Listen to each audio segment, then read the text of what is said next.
Hi, and welcome to General Meeting. I'm Becky Slobiter. My guest this week is my old friend, Patrick Macmanus. He is an incredibly accomplished showrunner, writer. He just had an incredible series that he made for Peacock called Devil in Disguise, John Wayne Gacy, that I can't recommend highly enough. Michael Chernus's performance as the notable serial killer John Wayne Gacy is beyond. And Patrick was just at the Critics' Choice Awards for this show. He's often at the Critics' Choice Awards or the Emmys for his shows. He did The Girl from Plainville. He worked on Homecoming, Dr. Death, Marco Polo. He's had a really fantastic, interesting career.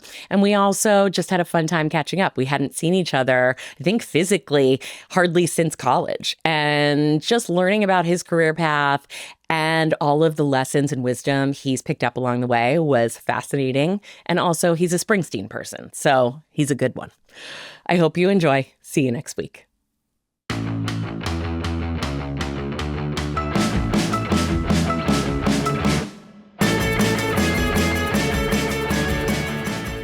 Patrick Macmanus. Yes. Welcome to General Meeting with Becky Slobiter. It's so weird. It is so weird, right? Yeah. We are friends from college, but have not seen each other. Maybe I have like a memory of running into you. Correct. Was it at Coachella? Definitely not Coachella. And I'm curious if I'm getting this wrong. I worked at the Abbey for a really long time. Yes. Is there any world where Definitely. In mid-aughts, that was such Correct. a fun place to hang out. So like, yes. I did a lot of bartending. I mean, I always thought you were going to be a senator because A, you look like a male model. For anyone who's just listening to this. This is the greatest interview ever. It's already, I mean, we're done. We can't top this.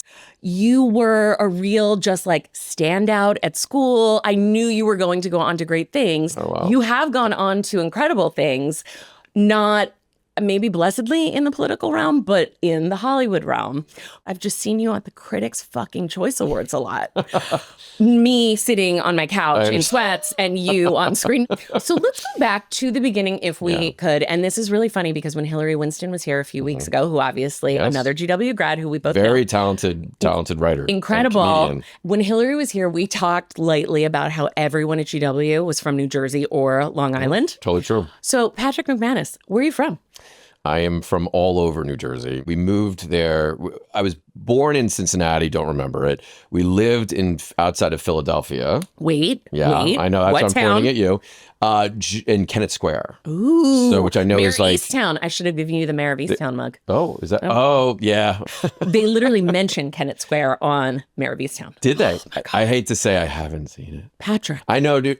When you're gonna get to your like rapid fire moment, the and last I'm gonna looks. totally let you down. Oh, Just wait till we get there. Okay. I can't wait. I can't wait. So yeah, Kennett Square. First of all, it smells like crap because it's the mushroom capital of the world. Sure. I remember being on my father's shoulders because they were still building on all this land. And I remember being on his shoulders, like going through this land. And that's the earliest memory that I have. And so we lived there. Then we moved to Houston. Basically, the net is that my dad got fired a lot. And so we got moved a lot. And Love you, Mr. Macmanus. Okay. Dad, Cool. he's still with us. And I say it to him all the time. I love it. And then we moved to New Jersey because he got fired in Houston. And then my parents got divorced when I was like 6 or 7. And we moved into this one house in Morris Plains. That street is the name of my production company. It's Littleton Road Littleton Road? Yeah. I was going to ask, what is that from? Street. Is it the street you grew up on? That is that street. We lived in this 2-family house that we lived in the front of the house. The back of the house was another family, which we never saw. And they made and sold a lot of crack. And so there was a raid on our house at one point in time. And then we moved again. We moved like 4 or 5 times within New Jersey. And then went to GW. You're moving schools every time you're moving No, within New Jersey? We were in one school in the house before my parents got divorced. And then we were in St. Rose of Lima Academy in East Hanover, New Jersey for first through 8th. And then I went to Seton Hall Prep in West Orange, New Jersey. And then you and I met. Yes, we did. Yeah. Freshman year. What floor of Thurston were you on? I wasn't. I was you were at Mitchell? Yeah, and I asked for it. A single. Oh, okay. God. I love it. So just to give some context, by the way, if I had known that existed, because I'm like a very sociable introvert. I say that about me all the time. Really? Yep. That's so funny. Absolutely. I love being alone. And too. just as I was asking before Thurston was out of my mouth, I was like, no, you lived in Mitchell. I know I this. requested it. Because it was a dorm right around the corner from Thurston, and it was all singles. It was amazing. But we were in similar circles. We were like involved at GW. Correct. Exactly. Real ambitious. Yes. Did you think you were going to get into politics? Yeah. And I mean, I have so much, look. Where to begin? Where do we begin? Like when I was 5, before my parents got divorced, my dad let me stay up, which is not something that he normally lets do, so I could watch the State of the Union address. And it was Reagan, who I do not agree with. I have to go on the record as saying that. But who we'd take in 5 hot seconds right now. I turned to my dad and I said, I want to be that guy someday. And from that day forward, like I ran for every student body. I think the first and only 2-term president in elementary school.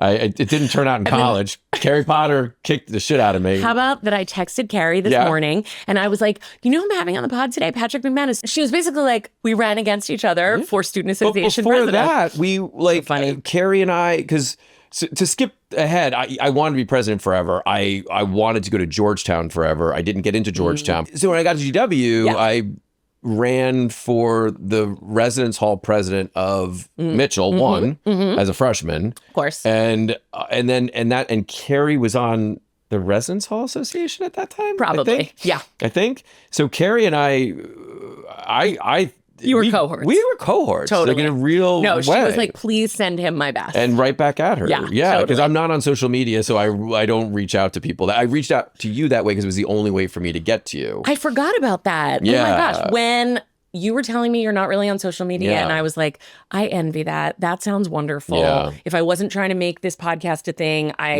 truly would like crawl under the covers. I am on it in terms of the fact that like I have tennis videos, I have workout videos, I have cat videos because my wife and kids love them, and therefore I have to engage with them through this level. Sure. And then you have been on there, and that and I just kept watching your stuff. I just loved it. It was so nice to see you. You're so kind. Thank you. It was awesome. Truly delighted when you reached out, and I was like, would you come on the podcast, please? I was sort of definitely absolutely wanting you to ask me. I mean, there's no question that. Can you imagine if I hadn't? If I'd been like, oh, thanks. I would be well. 100% I would have been holding it against you for a no, really long of course. time. But also, no, I was so delighted. And I want to say it was truly like maybe a week after the Critics' Choice Awards, and your placement, you and your wife, your awesome. Beautiful wife, were placed right behind Paul Mescal and Jessie Buckley. Yeah, I've had a huge crush on Jessie Buckley since Chernobyl. Yes. And Paul Mescal,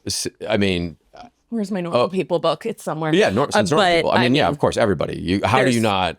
Talk about the pandemic and what saved us. Yeah. But Paul Mescal and Normal People. Yeah. Connell forever. And I'll leave it at that. That dude is just He's unbelievable.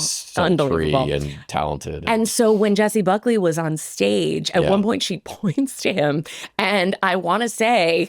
you and your wife are on camera. So you were on camera a bunch. Quite a bit. Yes. And so I turned to my husband. I was like, oh, there's my friend from college. Yeah. Oh, there he is again. Yeah.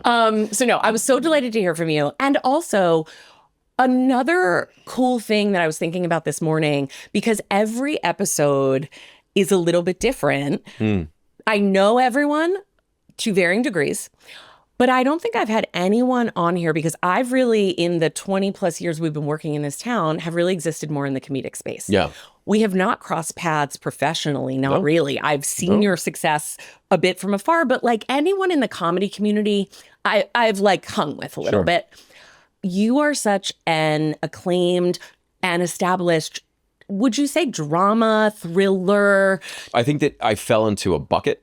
Like I got into this true crime. The first thing I created, I'd done a lot of stuff before, but the first thing I created was Dr. Death. Yeah. And then that led to Girl from Plainville, and that led to more Dr. Death, and that led to Devil in Disguise. And I have currently like 3 or 4 true crime stuff it sort of became my thing. Which is how the TV industry really works, right? Yeah. It really does want to put you in boxes. Yeah. You are now proven in this thing. So we want you to do it more. Which I wrangle my way out of it. I'm so grateful. Like I can't begin. It sounds false, but it's sincere. I'm so grateful for everything that I have, and I'm so grateful for all the experiences that I've had. But if anybody had said to me at the beginning of my writing career back in 2004, you're going to do true crime stories and you'll be known for those, I wouldn't have ever agreed to that, because I've written over the course of my career, I've written 51 or 52 pilots, and obviously they have not been made, but never in that realm. Like, I've written across a ton of genres, and I never thought that I would do true crime. When I was doing some prep for this, your most recent show, which was you created and show ran Devil in Disguise, John Wayne Gacy for Peacock. In doing some prep for this, you apparently turned that down twice. Yeah. Was part of that because you're like, I don't want another true crime thing? Was it that I didn't want the darkness, or was it more, this story has been told, I don't know a new way in? It was the last one. Okay. It was... Because, by the way, you found a new fucking way in. That show is a masterpiece. I appreciate that. Oh, my God. I so appreciate Incredible. that. Michael Chernus as... He's ridiculous. Who's better than him? He's ridiculous. Nobody. And as a human being, he's just... Yeah. Oh, God. I hear the greatest things. He's awesome. Yeah. He's awesome. I turned it down because... Was this coming off of Plainville? It was coming off of a time off, actually. Okay. It was the first time off that I had taken in 12 or 13 years because I had fallen into this space. It's a much longer story how I got to where I got to, but like, I'd fallen into this very comfortable, very happy space of me thinking that I was never going to create a TV show. And I had become a showrunner. Yep. And I was really, really happy. I mean that. Like, I always say that the greatest job in Hollywood is the number 2. 1,000%. I don't want to speak out of school here and mention a few people I'm thinking of, but I've had that exact conversation with people we will talk about off camera. It's like, yes. Yeah. But then they're like, actually, buddy, we're calling you up to the majors. And that's all I had ever wanted. Like, when I started in 2004, all I wanted was to have my shows. But then are you like, careful what you wish for? It is an impossible fucking job, especially being married, having children, having like some semblance of a life. I don't have a life. The only thing that I do is write. Yes. And run shows. And the running shows gets in the way of the writing oftentimes, which is counterintuitive. Yes. I never thought at a certain point that I was going to create my own show. When I'd done multiple seasons of not just my shows, but other people's shows, at that exact point in time, my wife, Yoli, GW, she was getting a master's in urban planning and at UCLA. And the second year we knew was going to be in Paris. And this is going to come back to John Wayne Gacy in a second. And by complete happenstance, it was the first year since 2011 that I didn't have to be on set for and I got to spend 365 days with my family. I had never done that since my eldest, who's 15, was in utero. Wow. Right? So... And not just away. Gone. In other countries, countries. Point being that when they sent me Gacy, I was living in Paris. That her second year was in Paris. Okay. And it was the greatest year of my life. And we'll talk... I can't imagine. Oh, dude. Brah. Brah, listen. I'm gonna cry thinking about this. Go on. Little segue. Like, I will say that you talked about being an extroverted introvert. That's how I describe myself. We went to Paris. I don't speak French. I don't understand French. I took classes, so I wasn't a complete moron, but I could never speak French, right? And we put our kids in the American school, which was basically an hour drive away. Oh, wow. And an hour back, right? Okay. My wife was in hell at this master's program. Underground. Right? So underground. So I was alone. Yes. You are single parenting. But it was like I dropped my kids off at the bus stop at 6:30 a.m. and they came back at 6:30 p.m. every day. My wife was gone. Oh my God. I had told Hollywood that I would give them an hour to 2 hours a night because they were asleep when I was awake and awake when I was asleep. Right. And so I was alone and I would go off and write for like 6 hours a day and then eat alone, drink alone, which, that included wine. Yes. At lunch. Yes. As it should. Yes. And museums. Listen, and I just explored. You're in Paris. I know. And so. What a unique opportunity to get as an adult, as you have enough money. So you're not like, how this baguette will last me through the day. So to have that as a full-fledged adult who's taking the time to have the family and also they're busy. It was crazy. and it was monastic. And then we came back to LA. Yes. And when I tell you this, like, I'm a pretty even-keeled person. I always have a saying with writers and directors and cast and HODs. Heads of department. Sorry. Right. No, Heads of department. That in order for us to work together, you're going to have to fly at altitude with me. I always say flying at altitude, and that you're going to hit turbulence, but you never celebrate the wins too much, and you never mourn the losses. And that's a learned behavior based off of being abused by Hollywood for a lot of years, right? Correct. And so when I got back to LA, suddenly everyone wanted something, and I started to get panic attacks. I'd never had them before. Because you had this really wonderful, safe, monastic existence. There was like the noise of Paris or the noise, like it was just white noise. Yes, totally. It was like the machine they put on babies' rooms that they didn't have when we had babies, but yes. Oh my God. Yeah, I can only imagine. Okay. I got over it, right, but it took me a few weeks, but it was like really uncomfortable coming back. Oh, I bet. You asked me a question. So sorry. So Gacy, they sent it to me. This is what I do. I get onto tangents. No, I love it so much. It's a general, right? Yeah. So they sent me Gacy, and I just said I don't want to do it. And I was working on this show Vanderbilt with Anderson Cooper at the time, and I had a couple of other shows that I was developing and I just said there's no reason to do this show. Yeah. Dahmer had just come out and was a huge success. Yes. I'm like, we're just going to be the also ran. Yeah.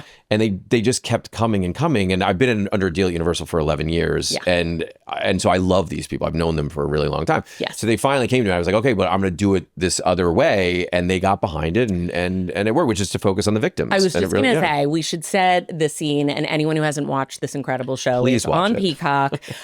It's astonishing because I hadn't seen a show in this ilk, I guess I would say, a serial killer. But it's not a biopic. It is, and except for the first episode, I think, every episode is named after a victim or multiple victims' names. It is the story much more of the victims. Michael Chernus's performance as John Wayne Gacy is unparalleled. Like, I sort of have chills, like, thinking about it and talking about it. You can see. But to figure out a new way in that was so compelling. I mean, Marin Ireland in your show, get out of here.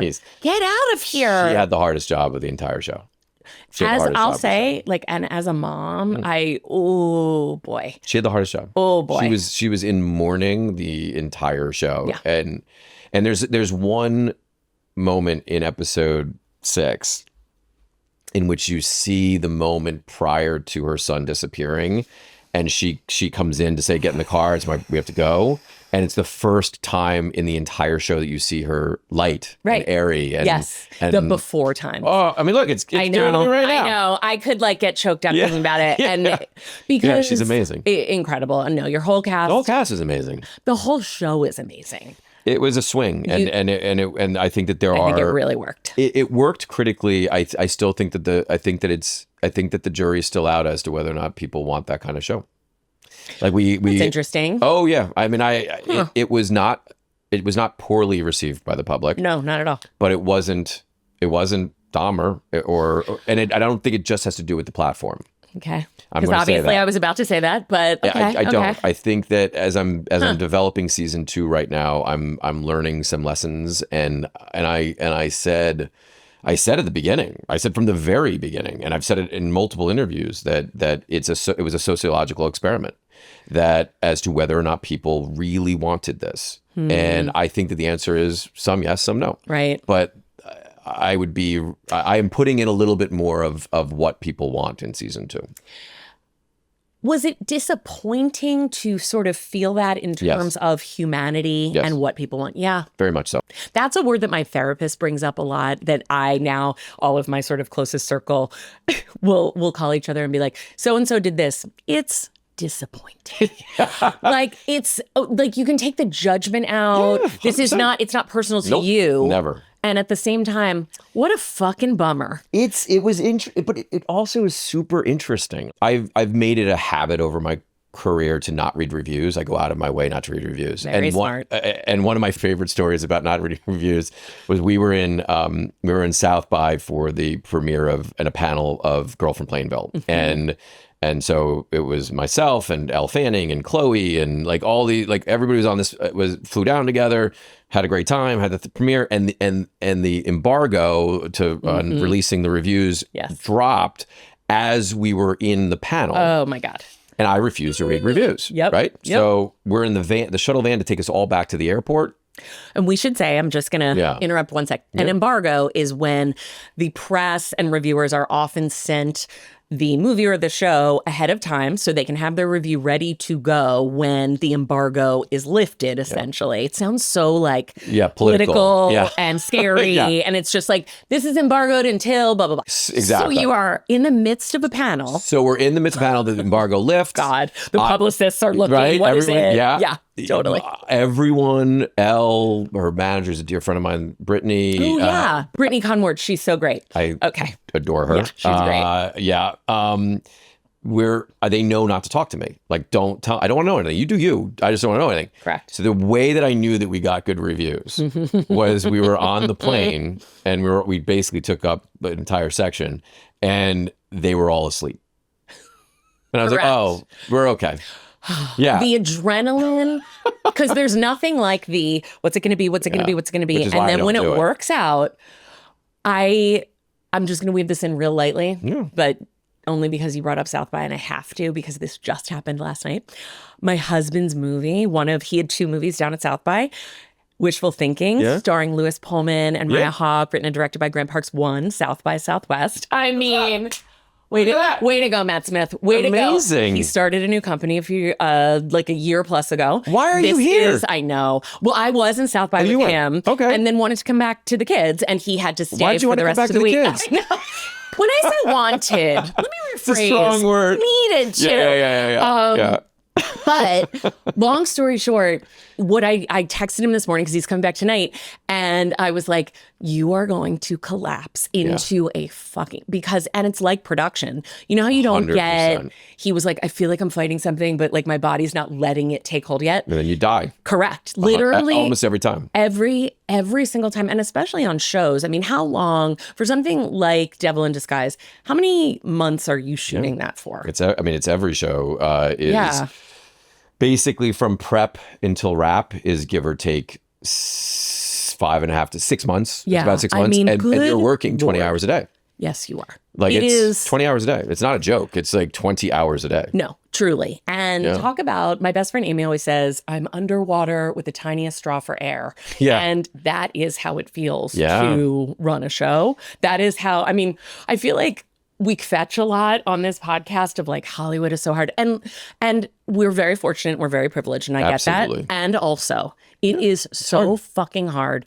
And when you are captaining the ship, because that's also what being a showrunner is. Yeah. And I'm not being funny. Again, I'm being serious. If you look at pictures of me before I leave for production and the picture of me after I come home from production, it's correct. Like you have aged. Correct. In a big way. And a lot of my early career and mid-career, Ioli worked for USAID for 10 or 11 years. And she was posted in Mongolia and Zimbabwe and DC. And in that period of time, I was in writer's room in LA, or I was working on a show called Marco Polo that was shooting in Malaysia and Budapest and all over the place. And so during that period of our existence, which was like 7 years, I would fly to Zimbabwe, spend 3 days in Zimbabwe, and leave for 3 months. And I'd come back, and we did that, or it was DC.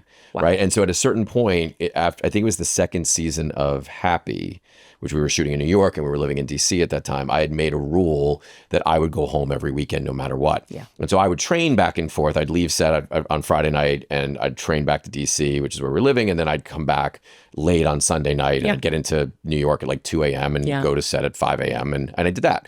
And then when we were on Dr. Death 1, I couldn't because of COVID, which we can talk about in a second. And with Girl from Plainville, I couldn't because of COVID. Oh my God. And then when we did Devil in Disguise, I was flying back and forth between Toronto and LA every weekend. Oh, wow. Which was a whole other thing, which I'm very happy I did it.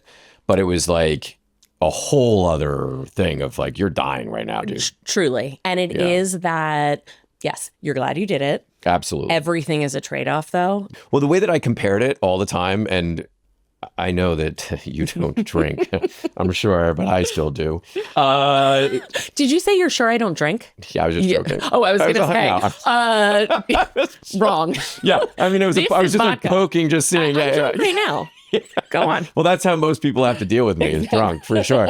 But no, I always compared Monday, because I would leave on a red eye on Sunday night from LA. I'd get in Saturday morning and then leave on a red eye Sunday night to go back to Toronto. And I would always say that every Monday for 5 or 6 months was that feeling of like the hangover. And then Tuesday was that glorious day after the hangover. I'm better. Yeah. It's not going to be like this forever. No, Tuesdays I was on point. I was amazing on Tuesday. Oh, I love it. I love it. But Mondays. We still, I mean, I'm quoting Office Space, but like, case of the Mondays. Like, Matt and I still say that to each other. Because it's one of the greatest lines ever written, because it's so true. Let's go back, if we could, for one moment. I actually, and we don't have to stay on this for long. Yeah. You moved out here, though, originally. And again, have I mentioned you look like a male model for anyone not watching this? What is wrong with you? I'm sorry, but it's just true. We gotta get you to a doctor. Yeah. You moved out here to be an actor. I did. I was supposed to go to law school, and I moved out to be an actor, and I had a modicum of success, but I was like every other 6 foot, brown hair, brown eyed, like male model. Male person. And you're like, I'm going to work at the Abbey. And I worked at the Abbey for a very long time. Yes. And then so this is a true story. So we lived in a house, 3 other guys, all wanting to be things, actors, producers, director, whatever. Yeah. And the 2 of my very dear friends, and you have to underline this because for the story to land, had this like little short that they did that then got optioned by Amy Pascal at Sony, right? But it was like, just like a little thing. And I, instead of being like, good for you, I'm so proud of you, I was like, fuck you guys. If you guys can do this, like, this is bullshit. I'm a horrible human being. And so we're still friends, thank goodness. But I was just going to say, who are friends. These guys? Yeah. Is it Lord and Miller? No, they're both out of the industry. They actually... Oh, funny. They actually created... Have you ever heard of Omaze? Omaze, they like raffle off experiences, and they created that. Okay. So they're in a whole other thing. As we say, and it's a line from Rushmore, yeah, they're not sweating it either. No, they're not. Cool. No, they are not. Not at all. Cool. So anyway, I wrote this one pilot over a weekend, so you can imagine how good that was. It was called Stacy's Mom. It was based on the song. Oh my God. She's got it going on. I love it. Incredible. And it was about 2 best male friends, one named Stacy. Yep. His career imploded in New York. He was in finance, and this was way before the crash. Yeah. And he had to move home, and he moved home to find out that his best friend and his mom were dating. And it was a great idea. Great idea. It was a terrible execution. But this huge producer named Gavin Pallone, oh my God, it got into his hands, and he tried to buy the idea off of me. It was a huge opportunity. It became an if-come deal. I did 43 drafts of that script over 8 months. Stop. Oh yeah. I mean, look, it needed a lot of work.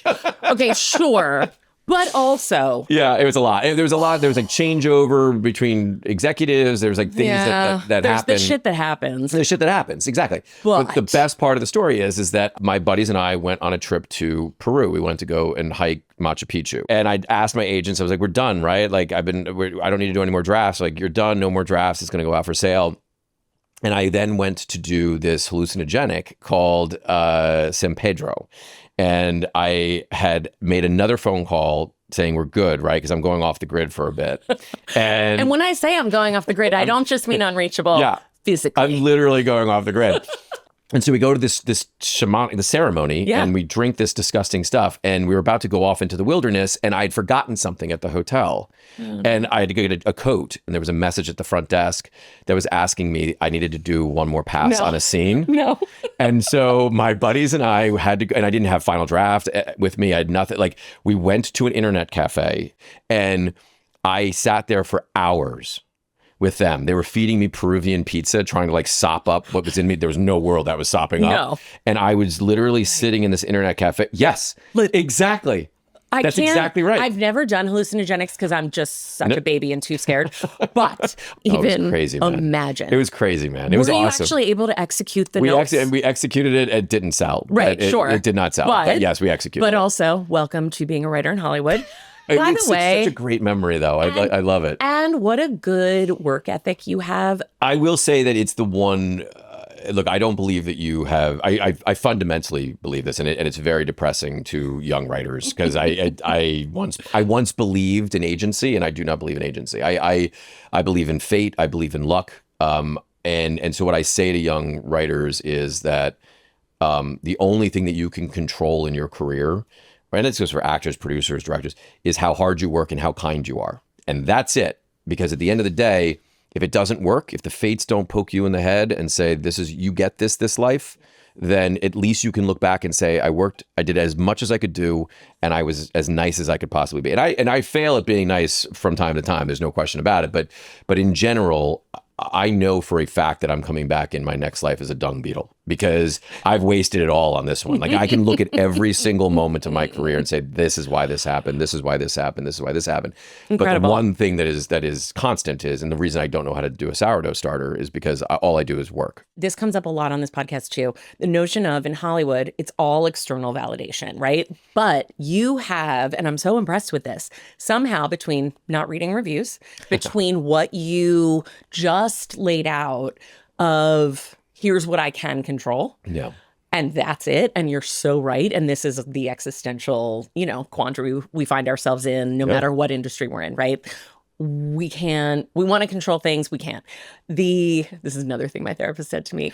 You are uncomfortable with uncertainty. And I was like, and how? But also that's the human condition. Like certainty is an illusion. So having said all this, having a wonderful partner, great kids, like having built that life also is, I have to imagine, what keeps you sane, grounded, and again, because abused by Hollywood, you will figure out how to cope with that steady. Yeah, I mean, look, you brought up one really important factor, and it's something that I talk about quite a bit, which is my wife. There is an understandably high rate of divorce in our industry, and I think specifically in the show running world, but I think in general. And it's not simply because it's because of all the reasons. Your family does not become the priority. It just can't be because of the way the industry works. Yes. And so I've said, and I believe it, that there was only one time in our entire relationship since I became a writer in which Ioli demanded that I come home. And that was for our eldest son's birthday. She was living in Zimbabwe, and I was in Malaysia shooting Marco Polo. And I just was like, I just can't make it. And she said, Patrick, you have got to come home for your son's birthday. And I've missed other birthdays. I've missed other moments. Like I've missed all the things. I missed the first words. I missed the crawl, the walking. I've missed all of the everything in my family's life. And this is where I end up getting emotional. But if it weren't for Ioli, and it isn't that she was doing it for me. She is a fiercely independent person. When we first got together, we said that there are so many reasons to leave one another, not meaning people leave one another. Yeah. That the one thing that if it should end, that we refuse to have it be the reason is resentment. Yeah. And we have lived a little bit like one of our favorite little bits is about Rosalind and Jimmy Carter and how they said that the reason that their marriage worked so well is that they had their own lives and that they allowed each other. It's not about going bowling or about going and getting mimosas or whatever the hell it is, right? Yeah. It's about going and exploring the world and exploring your life in a way that doesn't necessarily have to include your partner, because your partner should be there when you get back. Yes, because there's that foundation and that security and that connection. And that's Ioli. Yes. Ioli gave me the freedom to be able to do this. I love this. How grateful you clearly are to have her, that partnership, that support, and also at times you got to come home, right? It's not going to be very often, but, and when she can kind of pull that ripcord is, I think, just to have a partner who is prioritizing your kids and you and herself. And her career, yeah. Exactly. Is wildly hard. Also, it's a woman. Yes, correct. Yeah. Correct. We can do anything. Just having the steadfast the person who really sees you and can be also so thrilled for your success and see what it takes. I mean, you're also bringing up another good point, and it's really just a fucked up truth of this industry. To be a showrunner, it takes over completely. You would have no time for anything else. And that's where I imagine being a number two is amazing. Delightful. But I'm very, very grateful for everything that I will keep saying that. And I will say, just in terms of Iole, one last thing. She, because it's important that I say this, like, she could have pulled that card a lot more. I was not a good husband. I definitely was not a good father. And I was extraordinarily selfish and went through a period where if it weren't for Iole keeping it together, we probably wouldn't be together. So I owe her an immense amount of gratitude. I always said that I think she's either as cool as I know she is, or she's having a great affair. And either way, she deserves it. Did you have a moment of, or something that happened where you had a reckoning of, I'm not the partner and the father that I want to be, and when I come out of this maelstrom of whatever the show is, I have to recalibrate? Look, I am the classic cliche of the guy who, I'm very aware of it, but who was lying to himself and lying to others as to why I was doing what I was doing, and it comes out. So, like, actually, one of the great moments of Breaking Bad, it was the finale, where he says, I was saying I was doing it for you, but it made me feel good. I was good at it. Yeah. And every time I'd be like, look, I'm just paving the way for like financial security for my family. Doing it for us. I'm just doing it for us. And every step of the way, it was me just wanting it. But you were aware. Oh, I was always aware. You had that self-awareness. Does that make it good or bad? Well, that you're aware and you're not changing? There's no judgment. I think it's more, that's fairly unique, I think. And that's probably actually what made it not easier, but you were able to, because I imagine you are saying it in the past tense, which is great. Very much so. You have adjusted. I'm very aware of me, and I've always been very aware of me, and I've been aware of all the bad decisions I've made, and known that I was making them at the time, and I do take credit for that, because I think that being able to be that honest, and I'm very honest about it, like I'll talk to anybody about this shit, that it's the thing that enables you to open up enough to continue to grow and push yourself and try to be better. It's when you push it all down and you deny it, and right, that begins to fester and become a carcinogen in your life, and instead I'm just like, I'm a absolutely messed up human being that and I can point to the things, and I can point to the people and give the people the credit that carried me through. Iole carried us through some tough times. It's so wonderful for you to frame it this way. I do have a sense of peace in my life now that I'd never had. Is that playing into some of the choices that you are making in terms of Littleton Road, your company? Because when you go run a show, you are so immersed, you are eating, sleeping, and breathing this.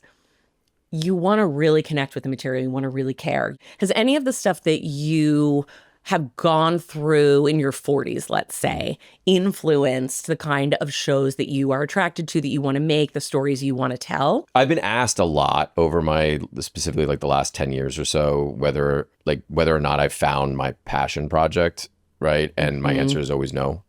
I've written my passion projects, but they haven't gone anywhere. Yep. And so quite a bit of it is genuinely commerce. And that's not the most romantic thing. And it's the reason why you have to find the thing that makes you excited about the thing. Yes. And that's what Devil in Disguise did for me. That's part one. And part two is that I've been again, I'm going to keep coming back to lucky. I've been so lucky.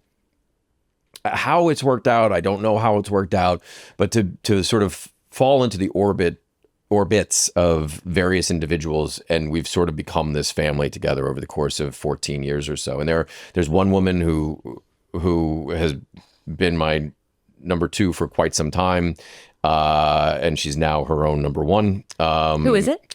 Ashley Michael Hoban. Okay. She began as my assistant on Marco Polo. Amazing. And then she became a writer's assistant, and then I promoted her to staff, and she has worked her way up the ladder. And wow. And now she's running her own show. So she ran Dr. Death season 2. She created that and ran that.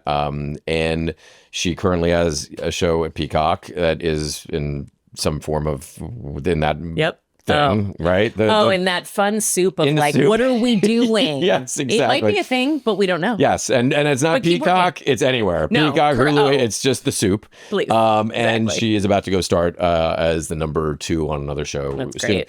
She's been a part of our family ever since. I'm so eminently proud of her, and she's earned everything that she has got.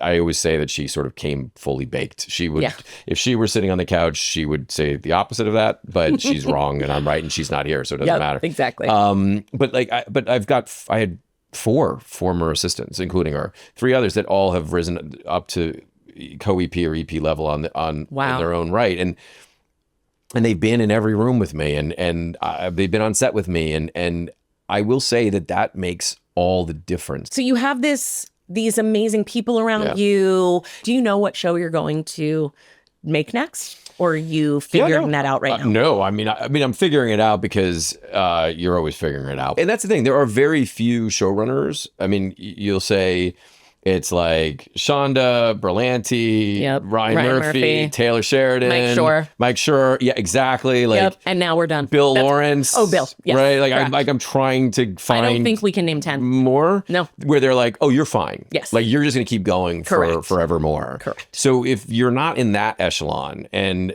by the way, like this is not me bragging. This is me like talking about the industry very specifically. I'm technically in the top 1%. Yes. Right. They're the half percent. Yes. Right. I've made a show every year for like a few years. Right. That's huge.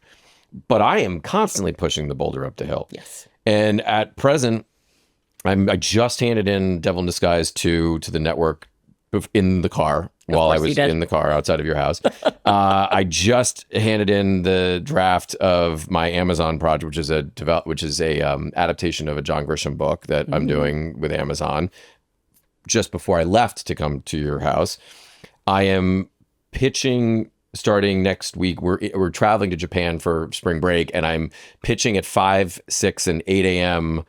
in Japan. I'm doing the Spotlight TV show of the we got the rights to Spotlight, which is amazing. Oh my god! So, but it's not the Roman Catholic Church; it's all the other stories that they've done that we're doing. Wow! So we're pitching that starting in next week, and then I have a show that I am not allowed to talk about. Yep. A show that I'm not allowed to talk about, and then another show that is at Peacock that is another piece of true crime, but it's comedic true crime. And interesting. And I'm doing it with this amazing British writer who I have to say, I have to keep them unnamed because we haven't announced it yet. Yeah. But I will say that their credits. Yeah, it's Jesse Armstrong. Go on. No, I'm just kidding. Adjacent. Really?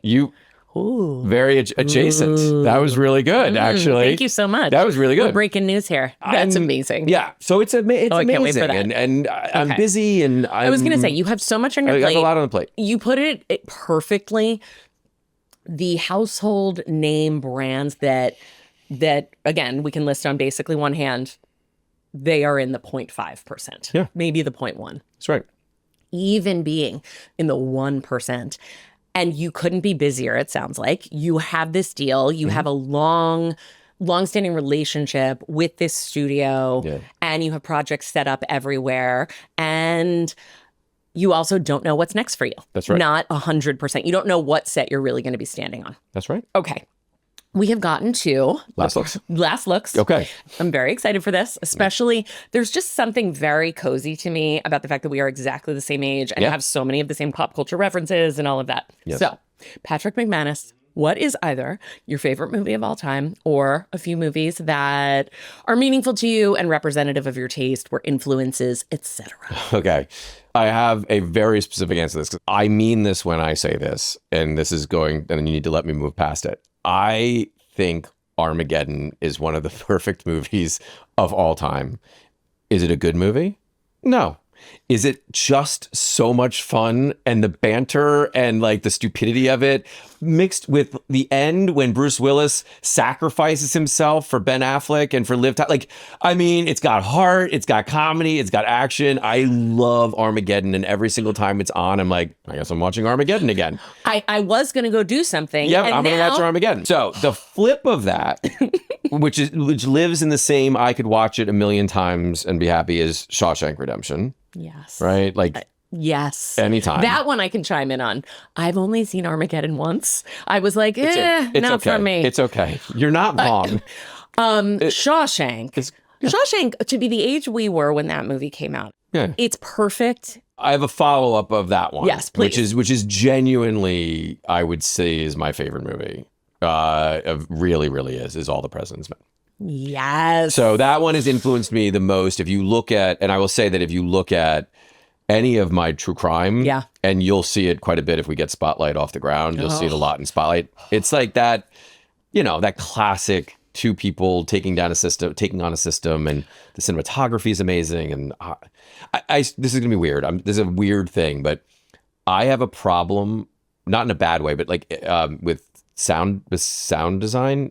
I love sound design. It's really important to me. I keep wanting to make a TV show where you're able to just use all of the diegetic noise around you and still be able to edit the thing together correctly. Because I have such a clear memory, because I've seen it a million times too, of that moment where Dustin Hoffman is interviewing the one young woman on the deck of whatever hotel as the airplanes are coming into DCA. And it was so real, because he had to yell over the airplanes and she had to yell over the airplanes. I bring it up in prep of every show, and somebody's always like, we're not doing that. Oh, God. Macmanus, we're not doing that. Those are my three movies. Amazing choices. Okay. Music. Yes. I'm very curious about this.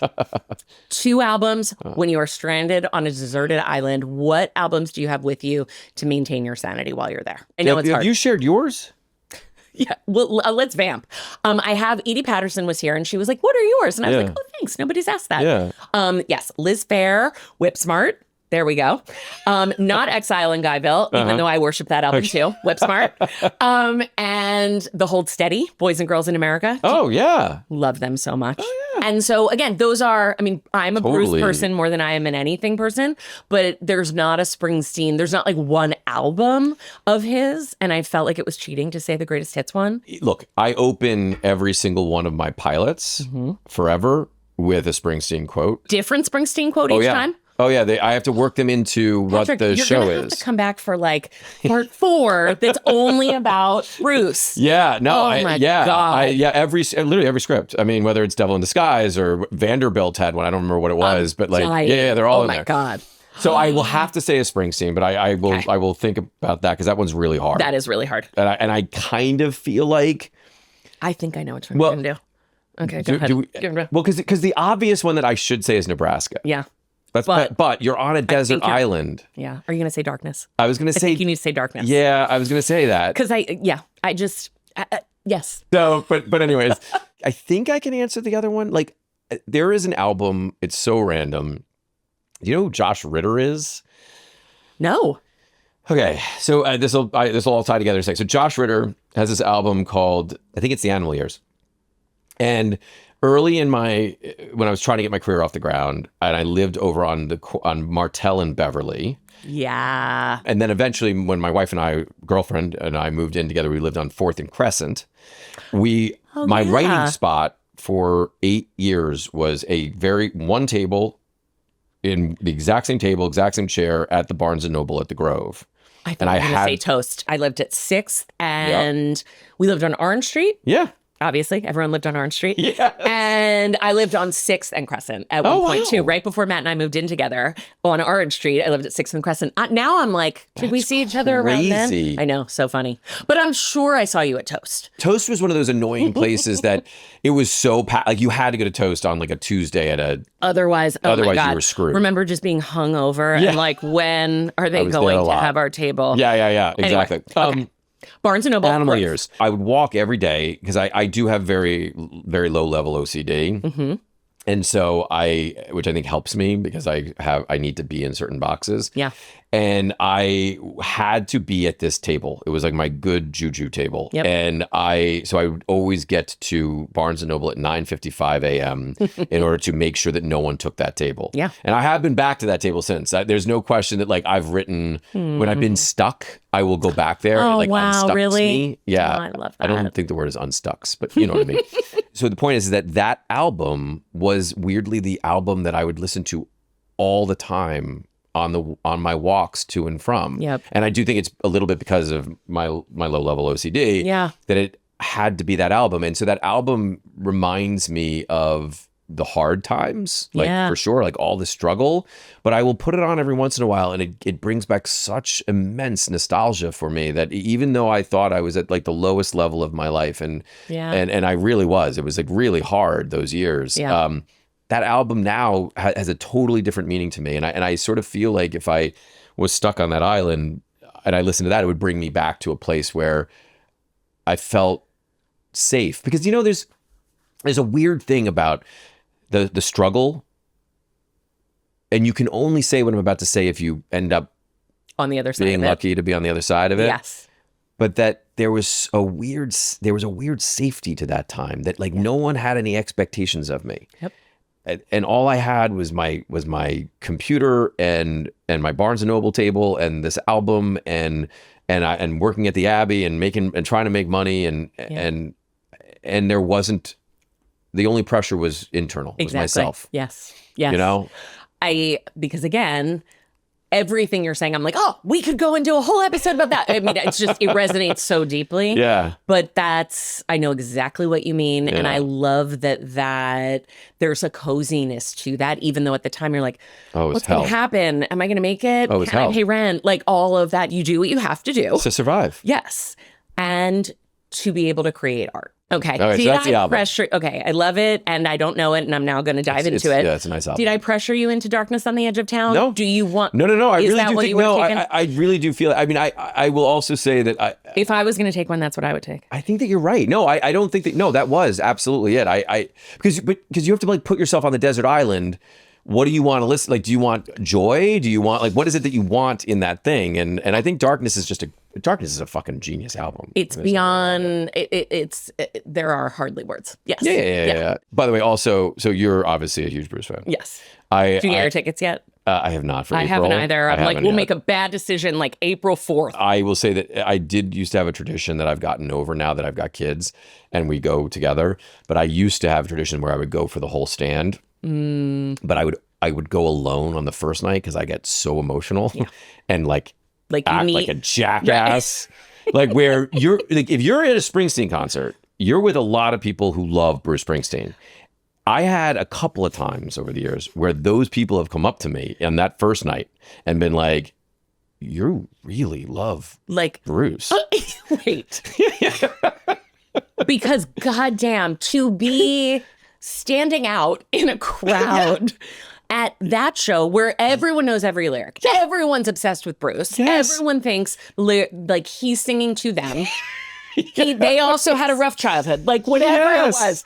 Oh my God. Yeah, and they're like, wow, you really like that guy. Where you're like, listen. Yeah. It's art and I'm moved. I love him so much. Okay. What's the next last Third question. Yes. Books. Do you have a favorite book of all time or something you've read recently that you loved and would recommend? So this is going to sound a little bit like a cop-out, but I think it's important based off of our conversation. The book that changed my career, and so I've never taken a writing course. It's not that I don't believe in it. It's just I just never. Stephen King's On Writing. Yes.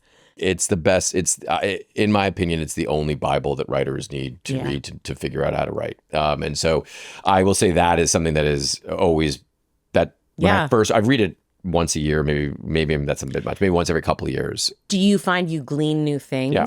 That's amazing. Yeah, absolutely. The basic, like the foundation of my process is based off that book. It's that Stephen King had where he said he would sit down no matter what and he'd write, I think it was 3,000 words. I think he's down to 1,000 words a day, 365 days a year. It doesn't matter. Yep. and he said, same time every day. Yes, that right? discipline and that muscle. Discipline. Yeah. And that became that's where Barnes & Noble came from, was because I said that I had to write 10 pages a day, no matter what, script pages. And so my process in terms of writing a pilot is I sit down on a Monday and I finish it by Friday. It sucks. Right. I was going to say, but the finished product's not that great either. But like that, like even the rewrites aren't that great either. But no, like, that but it doesn't have to be perfect. It has to be done in order for you to go back. Yes. And the discipline. I admire that so much. And you picked that skill up from Stephen King's On Writing. Yeah. Incredible. Because that's it. The whole process, my entire process is Stephen King. That's it. He's a little bit more successful than me. Yeah. And then a book that I recently read that I recently read Station 11, which I haven't read it, but obviously it's amazing. Yeah, and the show, one of the shows that I'm not allowed to talk about, is in a certain arena where I'm now reading a bunch of, like, on my bedside table right now are a bunch of books that sort of live in the realm of what I'm about to write. Yep. And so I love reading. I will say that when I do read books now, it's typically in support of something that I'm doing. Yeah. Not that I'm adapting that thing, but that it's like in support of what I'm trying to write.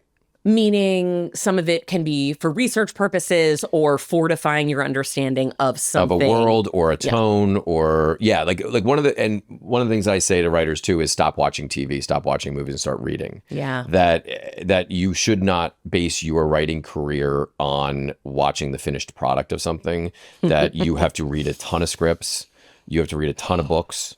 And that also comes from Stephen King. I mean, which is a trope, right? That you have to, in order to write, you have to read. Yeah. But I think that oftentimes TV and feature people watch a lot of things and they don't read a lot of things. And I think, and I don't know if this is where you were going with this, but the finished product, where is there any, not comfort, but like there's no lesson in that, right?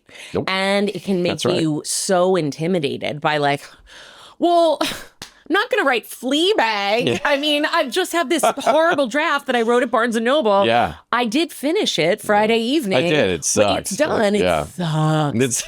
But I'm going to have 43 more drafts of it. That's right. Oh, you've got the number. Yeah, exactly. But I think that's incredible advice. And that's been such a lovely thing also talking to people who listen to this podcast. There's like little gems and kernels, I think, that every single person who sits where you're sitting has, because it's just life experience, career experience, all of it. That's and it doesn't work for everybody, right? Like there's nothing. There's no one size fits all. Exactly right. And so I think that I learned to write TV because I started as an actor and I was auditioning a lot. Yeah. Like I didn't get a lot of roles, but I was auditioning a lot. And so I was constantly reading scripts. Yep. And I think you just sort of like, it sticks in there. Very much for good or for bad. Okay. Last question. TV shows. Oh. You don't watch TV, so you can't answer this. Okay. I do watch, but I don't watch. Yeah. I don't watch a lot. Do you have a favorite show of all time? Maybe from when we were young? Younger? Yeah. It's hard for me to say it's my favorite. It was the show that I remember watching all the time just before Monday Night Football, and it was MacGyver. So MacGyver is a big thing, and then I don't know. I'm not really. I watch a lot of documentaries. Have you seen the 1975 documentary on Netflix about filmmaking in 1975? Can't recommend it highly enough. Shit was real bad then too. Oh yeah, things are terrible right now too, in the world, in the business, all the things. And it also was then. I'm going to check it out. I will say I talk about the 70s and Hollywood all the time because people have this doom and gloom thing right now, and I understand why. Yeah. Everyone's coming off of a sugar high, and that never should have happened. And again, I understand I'm in a specific place, right? Yeah. But I'm looking at it from an objective place. Yeah. Saying, this is how it was when I was getting started. There were fewer places to sell to. There were fewer opportunities because people were just on shows forever. Yep. And you can say that there were 22 episodes a season, sure, but like you weren't getting on that show. Right. Yes. And so it was who you know. It was a whole lot of luck. It was like being in the right place at the right time. It's true. And we all are coming down from, we're in a hangover from the streaming wars. It's Monday morning. It's Monday. And you are You were back in Toronto. You're and back you in- didn't yeah. sleep well. Yeah, And it's all the hangover things. day. No, Yeah. it's so true. But So- let's get to Tuesday. Let's get to Tuesday. I love it. This is a good place to end. It was awesome, man. Patrick Bye. McManus, Thank you. if you listen to this, you know I never know how to end this. I'm going to get up and give you a hug. Right back. General Meeting with Becky Sloviter is hosted and executive produced by me, Becky Sloviter. Our editor is Jay Rothman. Our audio engineer and director of photography is Hector Fernandez. Our tech producer is Griffin Davis. And our theme music is by Jay Rothman. Special thanks to Tanya Dahl and Cody Blue Snyder. If you're enjoying this podcast, I would be so appreciative if you would subscribe or follow the show on whatever platform you get your podcasts. All of our episodes are on video as well on our YouTube channel at General Meeting Pod. Please consider subscribing there as well. And you can find us on Instagram and TikTok at General Meeting Pod, and more information is on our website, you guessed it, generalmeetingpod.com. Thank you, and most importantly, even though they're not in season anymore, go Birds.